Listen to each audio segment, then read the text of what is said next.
Excellent. And so I am so pleased to host Professor Joshua Dyck this evening rather. He is professor and chair of political science and the director of the Center for Public Opinion at the University of Massachusetts in Lowell, where he has been on faculty since 2012. He received his bachelor's degree from Western Washington University and both his master's and doctoral degrees from the University of Maryland. He's the author of 3 books and more than 24 peer-reviewed journal articles. His research and teaching expertise is in American elections, public opinion, voter behavior, direct democracy, and survey research. As director of UMass Lowell's Center for Public Opinion, Professor Dyck has led the center to be nationally recognized. The CPO was rated the #1 most accurate pollster from 2014 to 2022, according to RealClearPolitics, and was given a top 10 rating by FiveThirtyEight in 2024 for pollster accuracy and transparency. And with that, I will turn it over to Professor Dyck. Thanks so much, Erin. And thank you to all of you for being here this evening on a webinar. This kind of gives me pandemic vibes. I did a lot of talks like this back during the pandemic, which was, the last time I was really popular. So, we who study elections like to joke that every 4 years, people care about what we think and invite us places to talk and to speak about elections and what's going to happen. So, many of you may be in the audience tonight because you have nerves about the election, you're curious about what's going to happen, you have a burning question about whether you can trust the polls, or maybe you're out there because this concept of toxic polarization kind of hits home with you. I'm going to talk tonight, and I'm going to share some slides, both about the current election, but in sort of a broader context about how to understand this election and elections more generally, given the time period that we're living in, which I think is quite unique. And it's not unique for particularly good reasons. So let me share my screen, and then we'll pop in here, and I'll discuss some of these ideas. So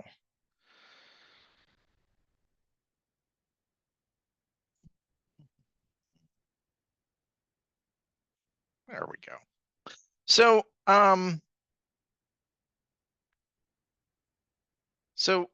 understanding American elections in times of toxic polarization. Let me set the stage, first of all, and let's just talk about the 2020 election and the 2024 election. So where are we and how did we get here, right? So in 2020, Joe Biden beat Donald Trump 306 to 232 electoral votes. He won that election by approximately just over 4 points, about 4.5 points in the popular vote. That was a really unique election because it did happen during the pandemic, and so we had all kinds of new voting systems that were used for the first time in states. We'd come out of the 2016 election, which was also a very close election, an election where Hillary Clinton had won the popular vote, but Donald Trump had won the Electoral College. And so we're coming out of a space where we've seen a close elections. In June of this year, something unique happened, and this has a lot to do with the history of what's happened with convenience voting and the ability for people to engage in early voting and vote by mail, which was that both campaigns agreed to a debate in the summer before both of the political conventions. And that early debate, led to dramatic changes in the face of the 2024 election. By most accounts, Biden President Biden failed a basic competency check in that debate. And the party very quickly rallied behind his vice president, Kamala Harris, to replace him. And so Biden drops out just after the Republican convention. After that happens, we only get one debate between former President Trump and Vice President Harris on September 10th, 2024. That's considered by historic standards relatively early in the campaign cycle. And so we haven't gotten sort of the subsequent debate and argument since then, and we won't.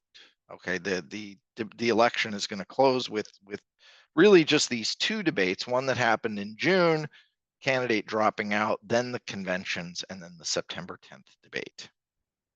We also had a vice presidential debate. If we're setting the stage, in April of 2024, the polling center that I direct had a poll, and we had Trump and Biden tied 42-42. Obviously, this is before Harris entered the race, before Biden dropped out. Trump had a favorability at 44%. Biden was negative at 41%. Trump had a 44%. Today, the polling average has Harris at plus 1.4%. If you look at RealClearPolitics, I checked right before I got on this webinar to get the up-to-date data. Harris's favorability, which has been right around even, has veered slightly negative. It's in the -2 territory, and Trump's favorability is 43%. It's -9. So, majority say that Trump is unfavorable, whereas Harris's is teetering right at a break-even point. We know that there are swing states, that there are 7 of them, that there are these 7 swing states, and that the polling in those states has demonstrated an incredibly tight race. In fact, all 7 of these states, you can point to polls in the last 2 weeks that show they're polling, multiple polls in each of these states that show they're polling within the margin of error. Very, very tight race. These states will likely determine the outcome of the election. Harris has to hold, this is a common story for the last few years, has to hold Pennsylvania, Wisconsin, and Michigan, sort of that, blue wall, whereas Trump needs to make inroads in there like he did in 2016, while also not losing states like Georgia and Arizona, which he did to Joe Biden in 2020. The FiveThirtyEight forecast has moved around a little bit. It's vacillated a little bit. It right now is at 46% Harris, 54% chance Trump. This race is truly a toss-up. Okay. The one thing I will say is that this is a really hard election to cover. I'm often quite critical of the media and the way that they talk about elections, and I will be again here relatively quickly. I have a little bit of sympathy here because the media's job is to cover things that are dynamic, and this race has been relatively static. And so despite all the dynamics of this election, this race has been a static coin flip for a bit. Okay. And so the thing that people are looking at, right, is this chart that I'm showing you right here and saying, oh my gosh, Harris got into the race and took a big lead, and now it's tightened and Trump is favored. Okay. I look at this chart and I see no real statistically significant changes since August. Okay, so really since Harris has entered the race, this is not a race that has gone through any monumental changes, despite what some commentators have said, despite what betting markets say. These are flat lines. So the aggregation of the polling data really suggests that we've been in a relatively static environment for months, and that not a lot has changed. Now, here's the problem with an election talk, right? I have been telling people for almost a year and a half that this is a coin flip election. It's a coin flip election today. It was a coin flip election this summer. It wasn't for a few weeks after Joe Biden's debate performance. Then when Harris entered the race, it became a coin flip election again, and it's still a coin flip election today. And so when you don't have a dynamic change to talk about, what are you supposed to talk about, right? Well, you can talk about a variety of things. You can talk about why election outcomes occur the way that they do. But the thing that I want to talk to you about is the thing that I have been thinking about and writing about for the last few years, and that's toxic polarization in American politics. So I'm going to make a few statements to you on this slide, and then I'm going to demonstrate with some data based on some of my research why these things are largely true, why I believe them to be true, and how they affect the way that I think about American elections. Okay, so I'll say all of them without a lot of commentary, and then I'll kind of try to come back to them one by one, but I'll try to explain what I mean by each of them as I say them. The first one is that Americans have become and are hyperpartisan without being especially ideological, which means that Americans, even though we think we're in this space where, we have these stark differences between left and right, red and blue, we are much more partisan than we are ideological. And to confuse the two notions is actually a mistake. It leaves something out of what's going on in American politics. Partisanship is a rooting interest. It's a team connection. It's like being it's like rooting for a sports team. Ideological or ideology is the idea set that forms the basis of your political views and maybe coheres a bunch of them together. So it's the way that you think the world should work. It's what connects your value system to beliefs about what is right and what is good and what is just. Okay, and those are different things, right? Believing that your team is righteous and good is not the same thing as having a core ideological set. And what I'm going to show you is and argue to you is that Americans have become hyper partisan, very, very partisan without being specially ideological. Strong partisanship is growing as part of that. I'm also going to show you that and talk to you about this idea of negative partisanship, that party identification, the way that we identify with the parties, is increasingly driven by negativity. That is a negative affect or emotional tie that we view about the out party. So if I'm a Democrat, I view a lot of my political attitudes are driven by dislike and disdain for Republicans, and vice versa. If I'm a Republican, a lot of my views about politics are driven by disdain and negativity for the Democratic Party. Okay. The lack of ideological core in American politics empowers elite actors. When we don't have an ideological core, when we don't hold hard and fast to an underlying belief system, it allows political actors, particularly elites within the parties, to change what the parties stand for on a dime. And if they have the ability to do that, it empowers them to do things that they would not otherwise be able to do if the parties were constrained by some form of core belief system within the parties. And so what this means is that much of the way that Americans reason about politics is actually driven by something called motivated reasoning. And what motivated reasoning is this idea of where I stand depends on where I sit, right? And so I will often backwards induce rationale for things or try to explain away ideas or facts or information based on what is consistent with my team rather than what I think is actually right. Okay. So, if we have a Massachusetts audience, the way I often explain this to my students is, for years I would show them, I would ask them, did Tom Brady, was he guilty of anything when they said that he deflated those footballs? And if you say that to a Massachusetts audience, people will defend Brady, right? Tom Brady was innocent. Everybody deflates those footballs. It's no big deal.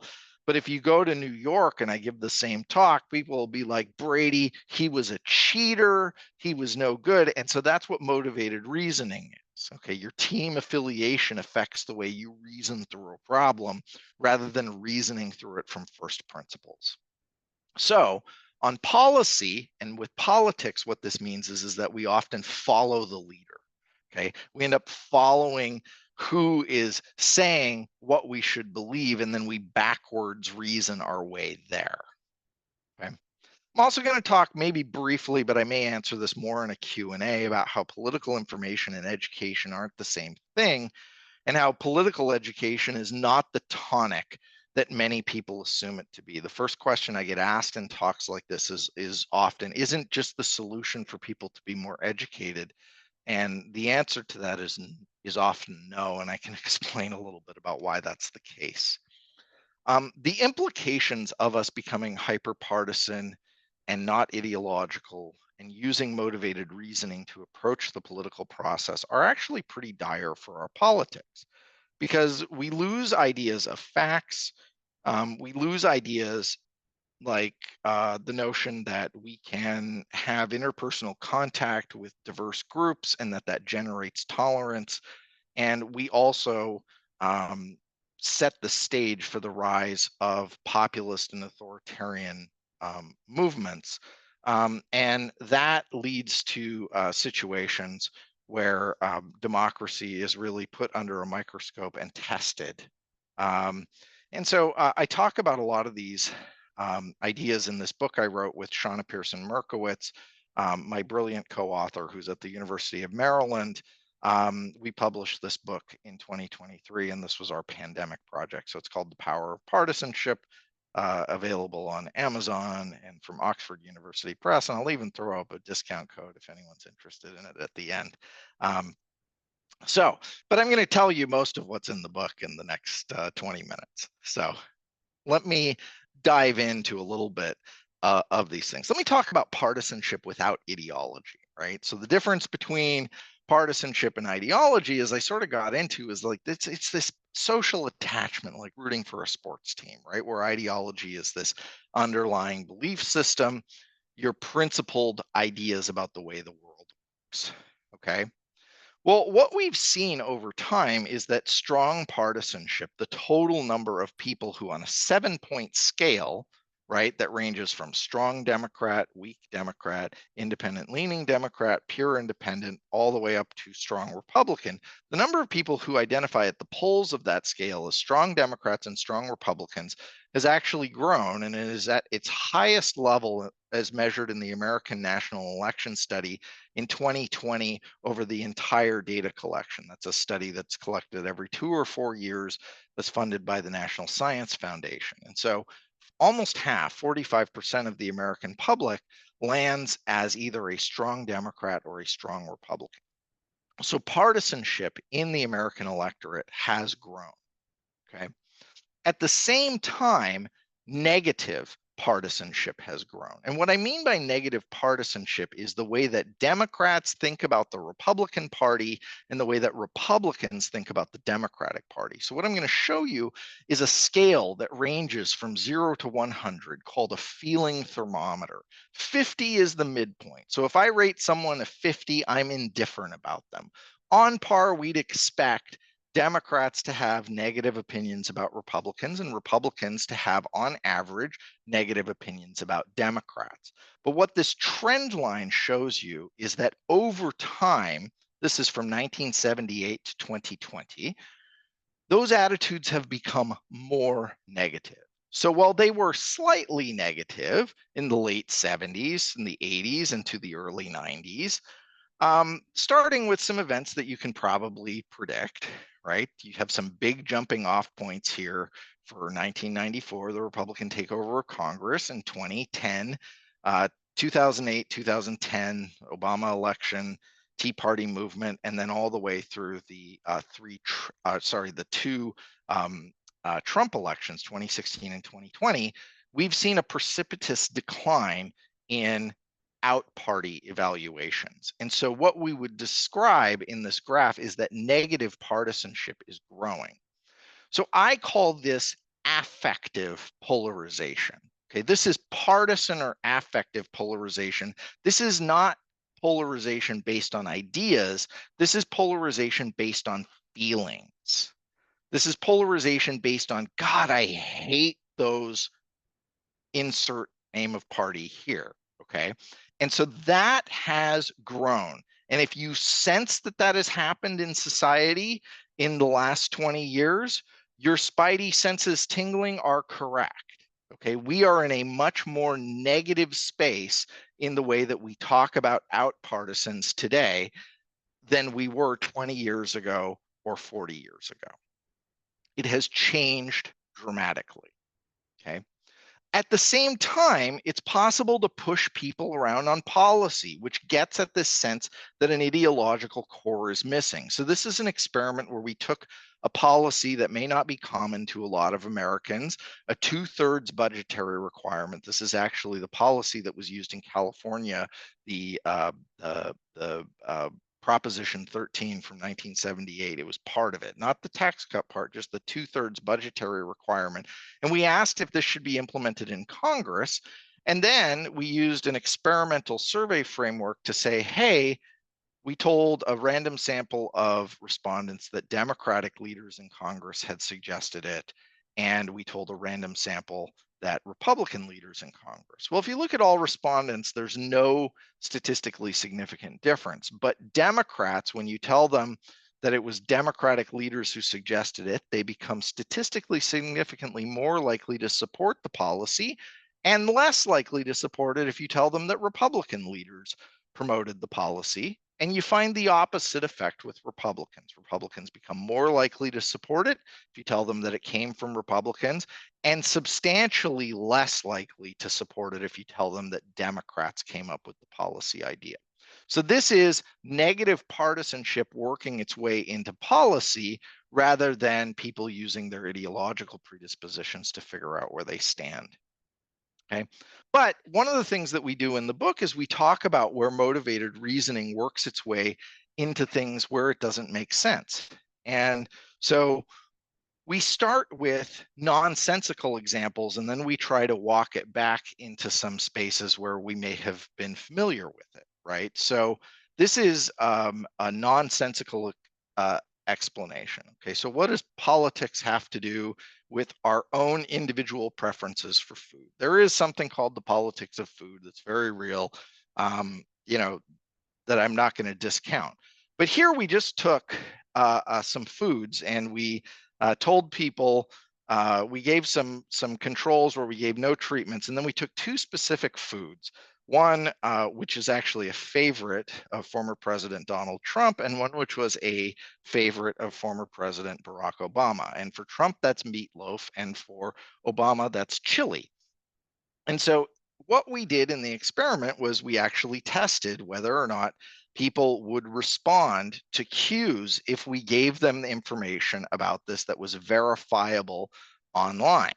And so because these were done in an online survey setting, people, if you told someone this is a favorite of President Trump, they could actually go and Google it, right? So what we find in this is that Democratic ratings of meatloaf as something that they like, right? Do you have a preference for meatloaf? Do you like it? Goes down when Democrats find out that that it's a favorite of Trump. And you might say, wait, is it a favorite of Trump? Well, there's Donald Trump and Melania with Martha Stewart making meatloaf.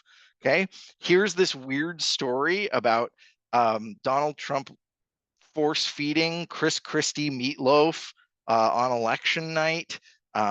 If you've not heard this story, it's worth Googling and reading about because it's fascinating and bizarre. And then we did the same thing with Obama and chili, which Republicans really like chili. And if we tell them it's a favorite of Trump, which it's not, if you search Donald Trump and chili, you don't find any results. But if you search Obama and chili, what are you going to find? President Obama's chili recipe. You're going to find a picture of President Obama shaking hands at Ben's Chili Bowl in DC, where you can get, the very best chili cheese dogs in existence. And so what happens is once they find that out, oh, look at that, a favorite of President Obama, their rating of chili goes down in a statistically significant way. Okay, this is nonsense. Okay, this is nonsense. There's no reason these experiments should work, and they only work because people are so negatively attached to their dislike of the other party that it affects the way that they're responding to these questions. Now, one of the questions I often get about this is, yeah, but is this real, or are people just saying this because it's in the context of a survey? And I say, no, this is very real, because if you look at the way that people behave during the COVID-19 pandemic, there's no reason that COVID-19 should have been politicized along party lines, but it was based on elite cue-giving behavior.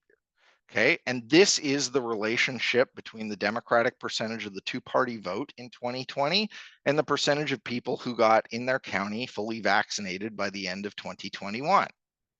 Okay, whatever you think about the response to COVID and whether it was overwrought or underwrought, or whether we should have opened the schools sooner, or whatever the policy, okay, we looked at whether or not people, this was during COVID, before there was a vaccine, we asked people in an experimental framework whether they would support a free vaccine.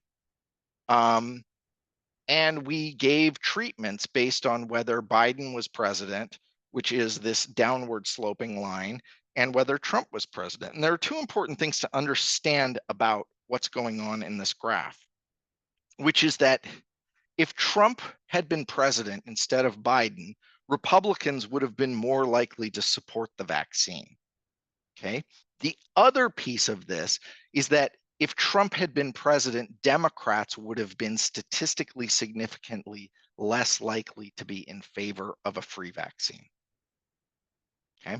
These are the treatment effects in this. Okay. So things like health and finances can be politicized in ways, and we have an entire chapter about this in the book where we explain that people will make irrational decisions based on partisan motivated reasoning, things that are inconsistent with their own personal health and with their own personal finances, with their own and with historical data on what people will do in certain circumstances when they evaluate risk. We also looked at this in terms of whether or not people use information in their local environment to make decisions. So we looked at whether or not violent crime per capita in an area affected people's opinions about their concern about gun violence, their concern about at the national level, at the local level, and where they thought school shootings were getting worse. And the interesting thing here is that we find no relationship between the percentage of violence in a person's local community and these measures, but there are strong relationships for people who identify as pure independents. So for pure independents, that local knowledge deeply affects their attitudes about whether gun violence is concerning at the national or local level, and whether school shootings have become a bigger problem. But for Democrats and Republicans, no difference. This is also true of this idea about politics being local when it comes to personal finances. So what's going on here is that on the x-axis, we have a measure of whether someone has ever struggled to afford basic necessities. Never, rarely, some months, or every month. And on the bottom, we have the difference in attitudes about affordable housing and whether there should be a $15 minimum wage. And what you find is that for Democrats and Republicans, there's just a partisan split that you would expect on these issues, but no difference by personal financial situation. But for pure independents, as your personal financial situation gets more dire, you become more likely to support affordable housing policy and the $15 minimum wage. Okay. So again, this is reality, whether what's happening in your personal pocketbook, in your actual regular life, affects outcomes. Partisans don't see this. They've overcome this, and they follow the partisan line on this, and not potentially the thing that affects them at home. Okay, so let's talk about whether this is a problem, if it's a problem. why it's a problem, and what I think about this. A large democracy depends on elites to keep the democratic creed. We have to have a perpetuation of elites reminding us that democratic society has to persist and that we have to have free and fair elections, that we have to have freedom of speech, that we have to have freedom of the press.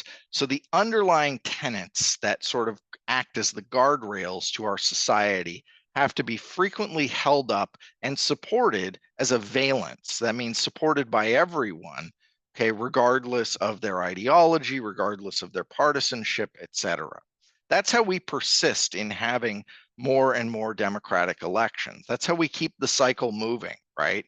Of, we elect people, we throw the bums out, we elected new bums, we turn the wheel again, we throw those bums out, and that's how that cycle keeps persisting into the future.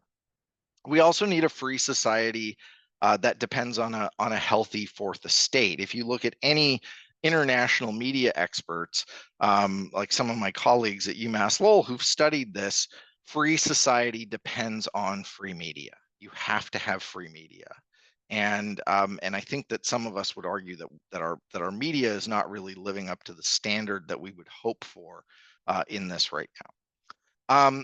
The rise of two-fact politics is a problem for democracy because we don't have an agreed upon set of facts anymore, and the media doesn't really have a role in creating that set of facts anymore because they actually perpetuate the two-fact world. Okay. Partisanship has moved outside of politics, and so this is a problem. Politics is supposed to stay in politics, and then things that aren't politics are supposed to be outside of politics. And what our research suggests is that there's almost nothing that politics can't touch. Everything eventually becomes a potentially politicized problem.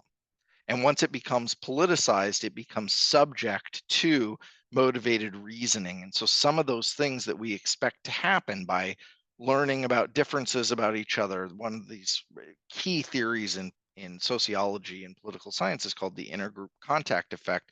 And intergroup contact just doesn't work anymore because we've politicized most of its outcomes. As I talked about health, there's also this notion that partisans are riskier with their finances, and partisans are resistant to information gained through nonpartisan information sources, such as their daily lived experience. They look for those elite cues to filter everything they learn about. Okay, and part of this has to do with the fact that we've changed the way that we view the media, and so now trust in the media is not a bipartisan issue like it was through 2008. Okay, that's when we first heard the term gotcha media, and the Republican Party has sort of fallen off, does not trust the central media, and created their own alternative media.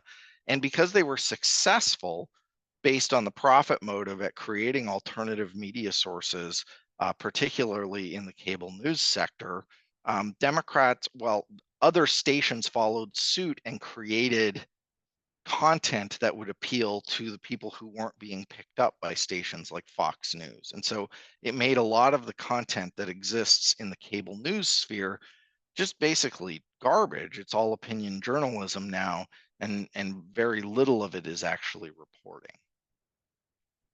Okay. The last thing is that, remember that I said that, a lot of this depends on our ability to perpetuate elections. And so one of the more serious and scary things that we've seen happen is that we've created a partisan divide over whether or not election results are real and whether or not they should be trusted.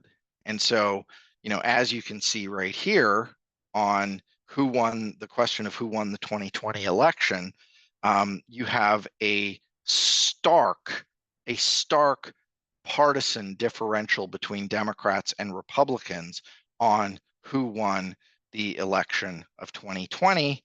And you find almost the exact same pattern on whether or not full pardons should be given to everyone who participated in the riot on January 6th, 2021, all right, which tried to overturn the results of the 2020 election. And so these are things to be worried about. Not if you're a Democrat or a Republican per se. This is if you want our democracy to persist beyond 2024 and 2028, if you want our 200-plus-year-old democracy to persist for 200-plus more years. So if I'm looking at this current election cycle and I say, you know, what's going on here? I say that partisans follow elites instead of holding them accountable for bad or off-brand behavior, right? And that to me is really concerning. I find that it's concerning that candidate appeals to the center rarely work anymore, because that means that appeals to ideological bases are no longer effective. So a moderating party can't outflank the other party. There's very little evidence. This is some other research. I did this talk on this for at UMass Lowell and with some representatives from the banking community 2 weeks ago, but there's very little of evidence that the economy constrains voting like it used to. So if you know James Carville's old adage that it's the economy, stupid, it's really not anymore. Economic attitudes, consumer confidence is completely constrained by partisan motivated reasoning. Okay. Whoever wins the election, the day that it happens, if Trump wins, suddenly Republicans who think the economy is terrible right now will think it's amazing overnight. And that's the same thing that happened when Biden won in 2020. Our institutions have been, you know, far less resilient than many of us had hoped. I don't know that people understand or realize how close we were to ending up in a severe democratic crisis in 2020. And we need leaders in our American democracy to continue to insist on democratic norms and values.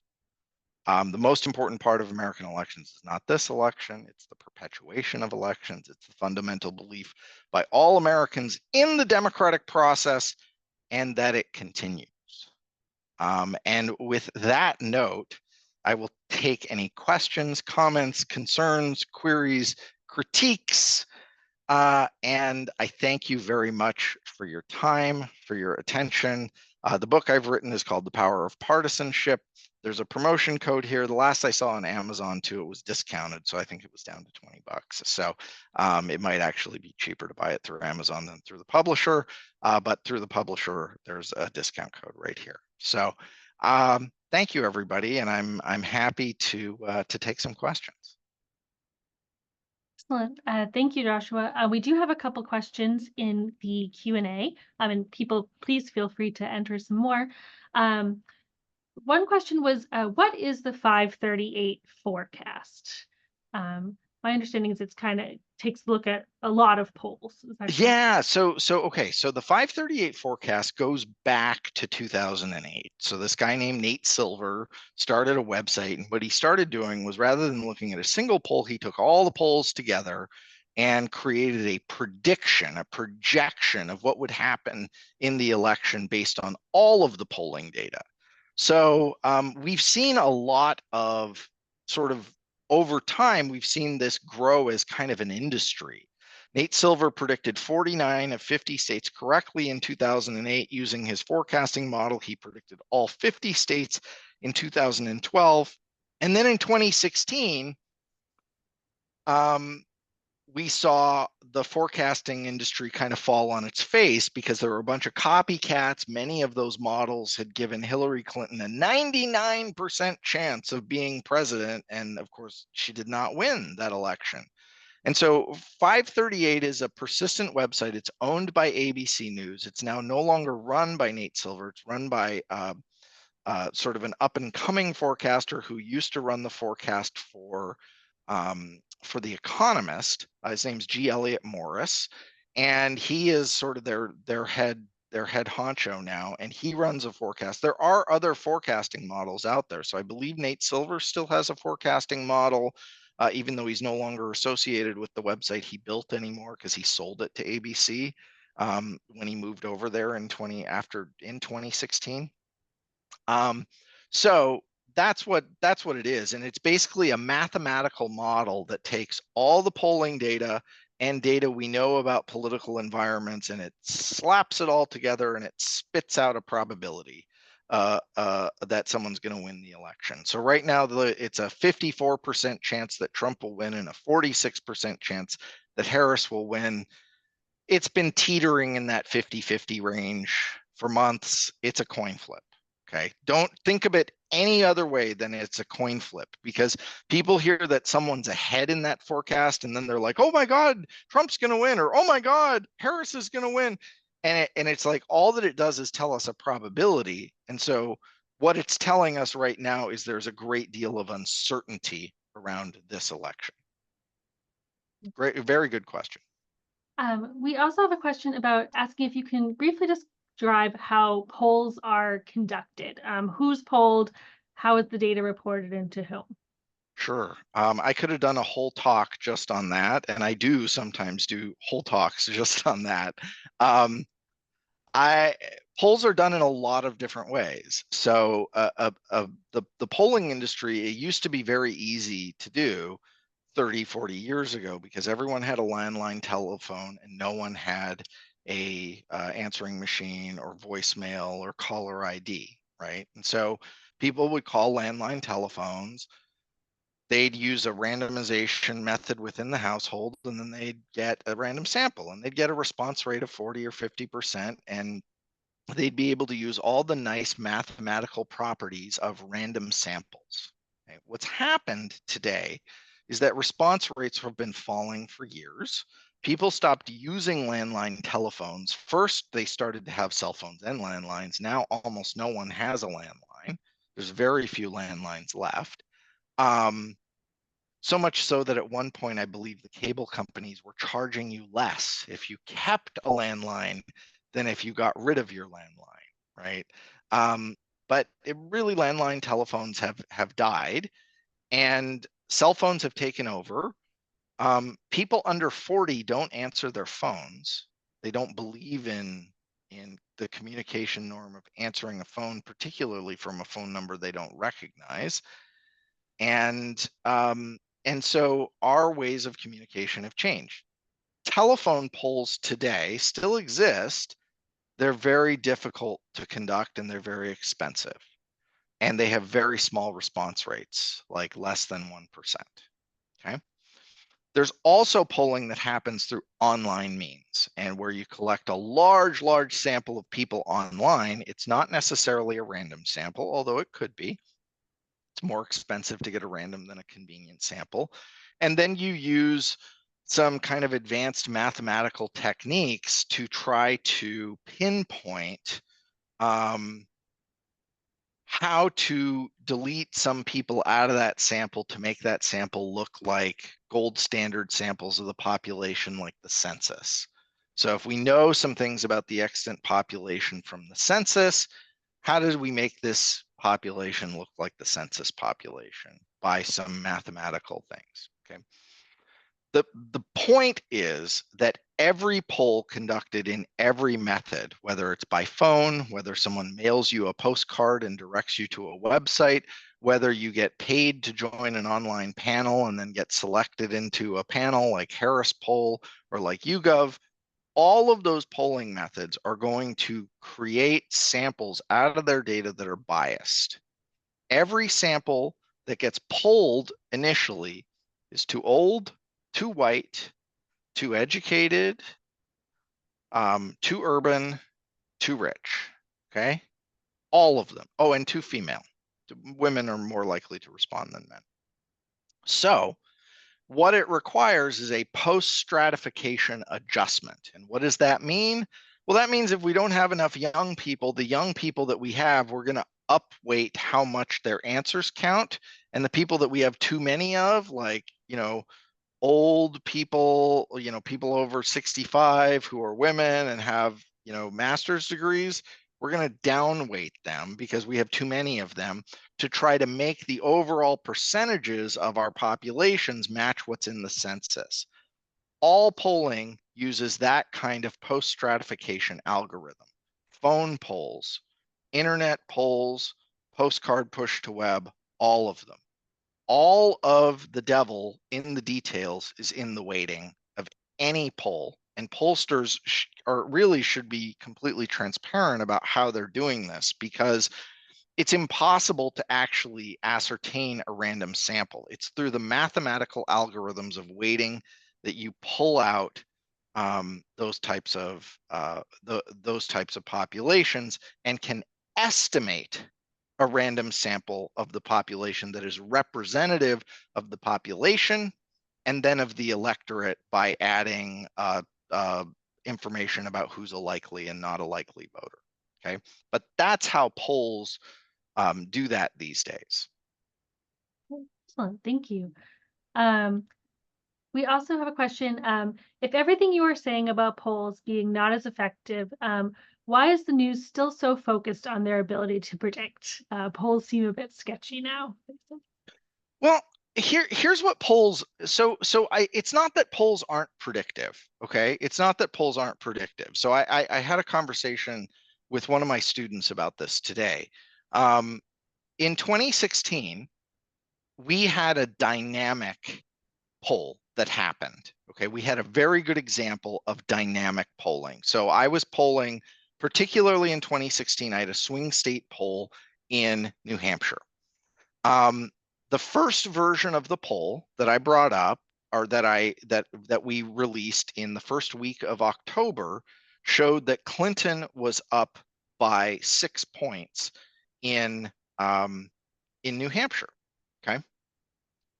We also released a poll on November 2nd. And that poll, which had been conducted right at the end of November and into the beginning, or right at the end of October and into the beginning of November, showed that there was a shift in the race. Okay, Clinton's number had stayed where it was, but Trump had gone up. She had gone down 1 point, and Trump had gone up 5 points. Okay, so it was a 6-point swing in the race. That's a dynamic shift in polling. Okay, and it was clear to us what had happened. There were a lot of undecided and third-party voters in 2016 in New Hampshire in that race. And between the beginning of October and the end of the month, a bunch of people who said I was undecided or that I said I was going to vote for Gary Johnson decided they were going to vote for Donald Trump. So that race went from being one that was outside the margin of error to being tied, 44-44 in our last poll. Okay, the outcome of that election in New Hampshire in 2016 was decided by 3,000 votes. It was 0.3%. So our poll caught the dynamic shift where Clinton was leading and then Trump caught up. Okay, polling told us the entire story of that race.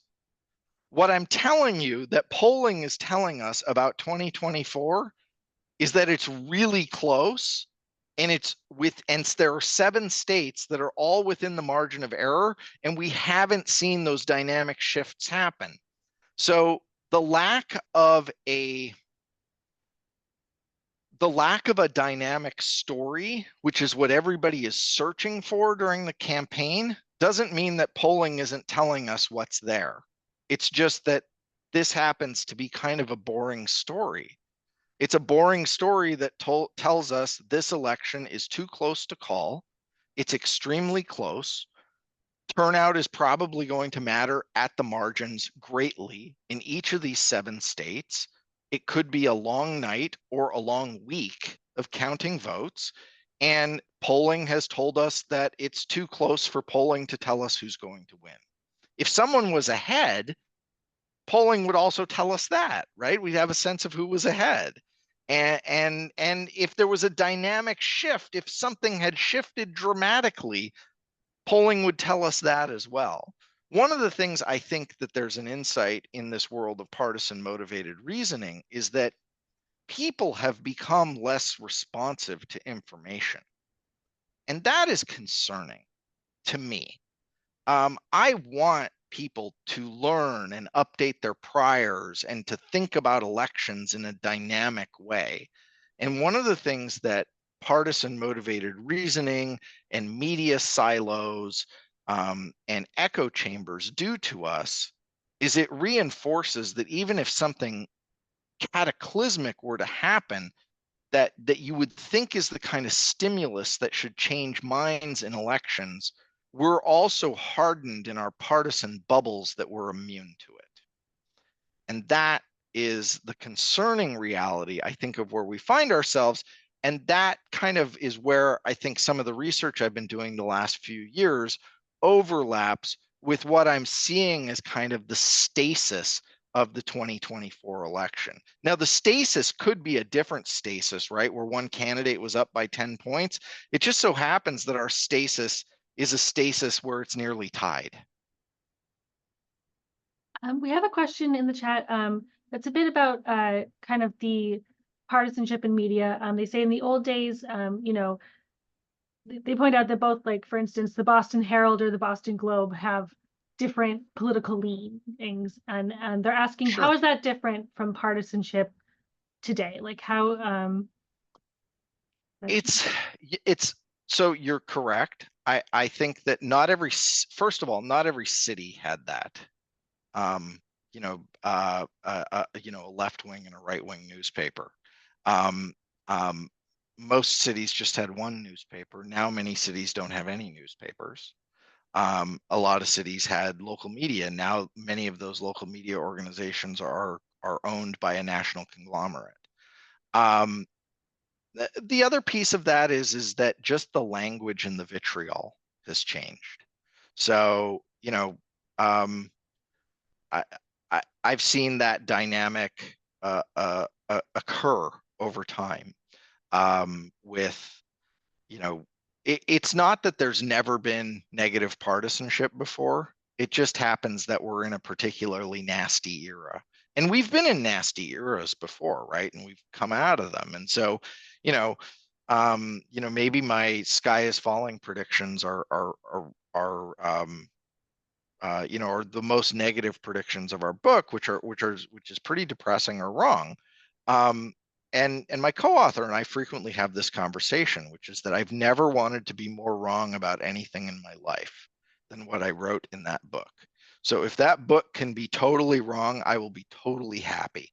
Okay? I will be thrilled, because that means that we'll have found our way out of this in sort of a peaceful manner that doesn't lead to violence, that doesn't lead to spaces where people are putting themselves at risk, and that we'll have found a way for politics to do its job, which is democracy is supposed to manage conflict peacefully, right? It's supposed to manage our conflicts peacefully and find peaceful resolutions to the things that we disagree about. And we're not always going to get our way. Frequently, we're not going to get our way. It's going to be full of disappointments and compromises, but it's going to persist so that we get another chance for our candidates and our ideas to win the day. And hey, maybe even we'll run for office, or we'll find a candidate that we can get behind. And sort of my biggest concerns right now are with sort of the persistence of the democratic process, and with us continuing to believe in their fundamental underpinnings. We have a question in the chat from an economist who wants to know kind of what the effect of the influence of inequality since the 1970s has been. Increases in death of despair, large segments of the working population, kind of treading water, seeing their economic situation slipping. In other words, they say, what effect does inequality have on party and voting behavior? That's a really good question. I don't know that I have a great answer to that because it's not my specific area of expertise. I will say that we're in an interesting space. Okay, so the primary divide of the 20th century in our political system was the divide between the haves and the have-nots in our society. So the Democratic Party was the party of the poor and the indigent and those who needed and wanted help and saw government as a solution to do that. And the Republican Party was the party of business. And that goes back to the 1890s, right? When the Republican Party was the party that fostered sort of and really led the country into the Industrial Revolution at the turn of the 19th to the 20th century. What we find in data today is that income levels no longer are useful or predictive of differences in party identification. And so, I think a bunch of different people have different reactions to that. I think someone might say there are no parties that represent poor folks in our country right now. That really since the 90s, the Democratic Party took a hard veer to the center or to the right on a lot of economic issues.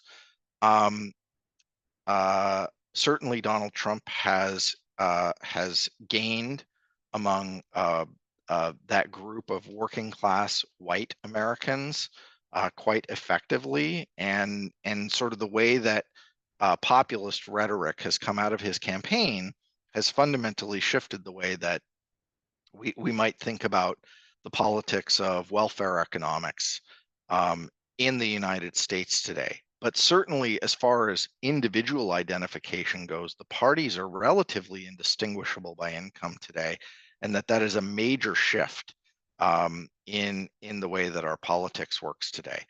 That said, that doesn't entirely get at the question, which is really about growing income inequality and sort of the difficulties, right? So, one thing you will find is that there are among younger voters, Gen Z, millennials, for whom the American dream has become less and less possible, particularly, the promise of home ownership.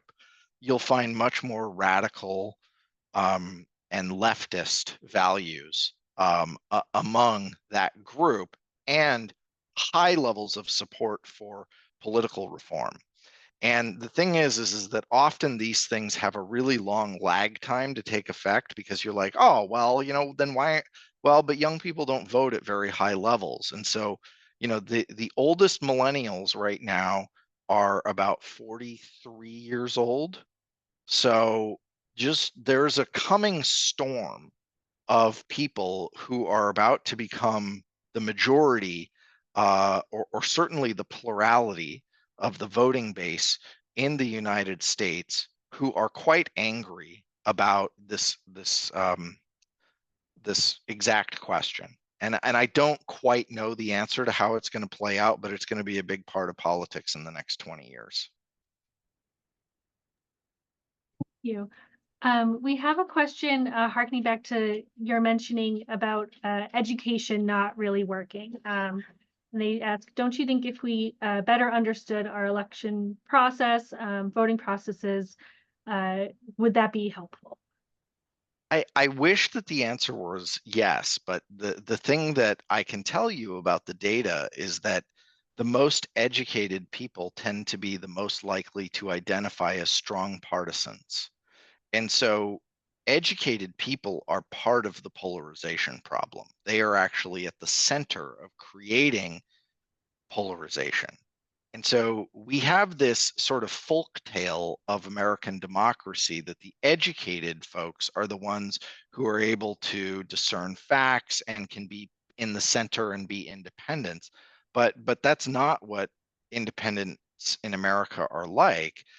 That's part of the reason I showed you the data on independents, because independents have characteristics of having lower levels of political information, political education, political interest, and even levels of education.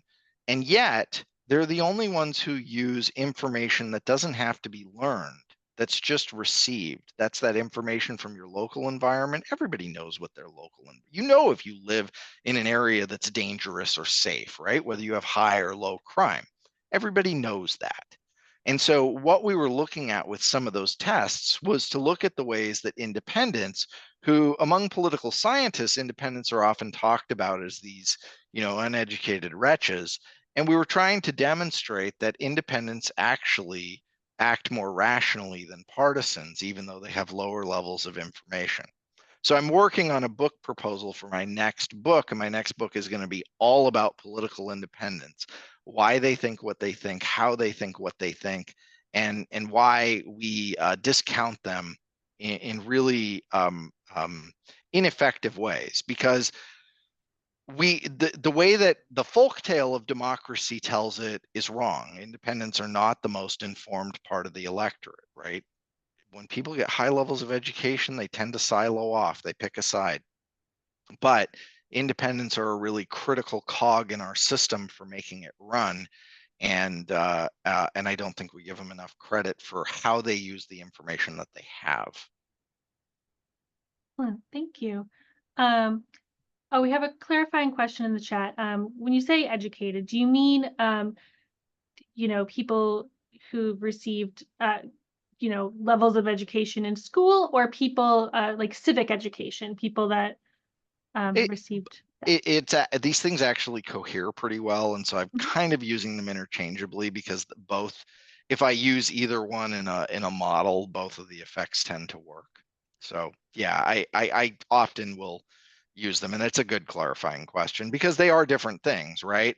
Yeah. Um, the question is about civic education is a good one. There is some research on whether teaching people about civics and civic participation actually works. The thing that I would argue, and that a lot of the research that I've seen, there's some work by John Hibbing and Elizabeth Tice Morse. They have an excellent book called Stealth Democracy. That's one of my very favorite political science books. They're both professors at the University of Nebraska Lincoln. And one of their recommendations, and this is something that I've seen echoed in some other work, is that it's more important to teach people how to deal with political conflict than it is to teach people about how the government works and about civics. That the part of American democracy that people struggle with is that gridlock is actually part of our Constitution. So people hate gridlock, but our Constitution is designed to create gridlock. Gridlock is a Madisonian, creation.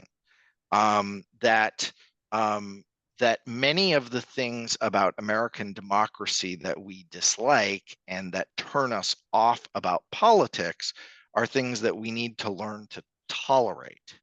And so their argument in stealth democracy is that the kind of civic education that people need is people actually need to learn how to tolerate people with different political views than them, and to learn that that what the range of political views in society look like. I've found that this is very effective in moderating opinions in college classrooms. One of the things that I do is I challenge my students to think about, okay, if you know that a big part of your party identification came from a pre-adult socialization process, I'm not asking you to get rid of it, but I'm asking you to kind of like grapple with how it came about. So what's your life story? How did you become a Democrat? How did you become a Republican? And so did it happen where someone helped give you that identity, or did it happen the other way where you just determined it because of ideas? And for most people, it was something that was given to them. And so because it's something that's given to you, most people never challenge it. And so one of the things that it's important to do, and one of the things that breeds tolerance and understanding, is the ability to understand why other people think the way that they do. Can you put yourself in someone else's shoes? Can you reason why they believe the things that they do? And to tolerate conflict and disagreement is one of the things that we do very poorly. And then our entire media infrastructure reinforces it. those people are idiots. They're, going to destroy our entire way of life. Everything they say is idiotic, and you're never going to hear any messaging which disagrees with your political priors. That's really unhealthy. It's a really unhealthy way to live. And our brains love it. Psychologically, our brains love it because you're being told all the time, you're right, you're right, you're right, you're right, you're right. You're never being told you're wrong. Okay. But it's unhealthy. It's really unhealthy. It's good to be told you're wrong once in a while. Thank you. Um, so we are a little over our time, but I'm wondering if you could answer one more question, because it's a question in Sure, the we chat, can and do it one is more. Absolutely. excellent. It is something I've seen talked about a lot in the news. They ask, is it true that there's a shift among younger white males leaning towards Trump? And I'm just going to add on to that a little more largely. Like, I have heard that this could be an election with one of the largest gender gaps in polling ever. Are you seeing a large gender gap in polling, and is that a trend? No. No. The gender gap has been like 10 points for like 30 years. Okay. And it's the last time I looked at data, it looked like that again. So the short answer to that is no. I'm not seeing a large gender gap that is outside the norm of past elections. It stands to reason that it's possible that younger voters may start to trend. I'm not sure where sort of this part of Gen Z goes. I know that sort of young Gen Z through millennials, you have an entire generation and a half that were socialized to be much like 2 to 1 more Democratic than Republican, which is actually a major problem for Republicans in about 15 years or in about 10 years. That said, sometimes these things, people often respond to that. Well, isn't it that always the case? And the answer to that is no. Bush and Kerry split 18 to 29-year-old voters relatively evenly. It was maybe a 9-point advantage among for Kerry in 2004, and Obama had like he won like 70% of 18 to 29-year-olds in 2008. So we underwent this tremendous transformation of young people voting for the Democratic Party. Now, that doesn't mean that the new set of 18 to 23-year-olds who are voting in their first election will definitely go that way, but the ones who've already voted in an election are unlikely to suddenly. We have that shift, and it's a pretty large section of the electorate because it was really like 18 to 40-year-olds in the last election. So now we've pushed up our 18 to 39-year-olds. We've pushed up 4 years. So 23 to 43-year-olds, that's that generation space with Zoomers and millennials who voted in the last election. How those 18 to 22-year-olds who are voting in their first election are going to vote, I'm not sure. There's less data on that, but that's just because they're really, those people are really hard to poll. Like really hard without an oversample. And we've done that in previous years. We've done a youth sample. We didn't do that this year because we did a different project with Marie Claire magazine on middle-aged women. And so that there was actually a big feature on that. And so that was sort of our special project this year, ended up being on women in the election. But I will say that the gender gap is not peculiar. It's the same as it's been for 30 years. All right, excellent. Thank you so much, Joshua, for sharing your knowledge with us tonight. And thank you everyone for joining us. Yeah, it's my pleasure. This is a lot of fun. I wish I could see all the people.